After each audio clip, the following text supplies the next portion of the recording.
Представи за сите вкусови, за смеа до солзи и уживање во есенските, сега веќе дождливи вечери, нуди програмата на Денови на комедија, меѓународен театарски фестивал кој 2 децении наназад го организира Национална установа Центар за култура Трајко Прокопиев Куманово.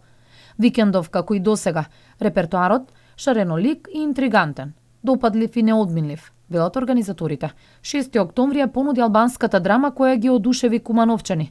Представата носи наслов Кревет полн со непознати, а настапи добро познатиот докажан тим актери под режисерска палка на Есад Брејшори. Со гостите од Драмски театар Рачо Стојанов од Габрово, Република Бугарија и представата Зевзеци се отвора викенд програмата на фестивалот. На 8 октомври недела настапува театар комедија со вардарски пастови и на сцената на Кумановскиот центар за култура ќе ја видиме и Јелена Жугич. Додека веќе во понеделник, 9 ни доаѓа агенција Призор од Белград, Република Србија, со урнебесната комедија на Раде Вукотиќ, Господин пратеник. Представите започнуваат во исто време 20 часот, додека влезници може да се набават секој ден на билетарницата на Национална установа Центар за култура Трајко Прокопиев.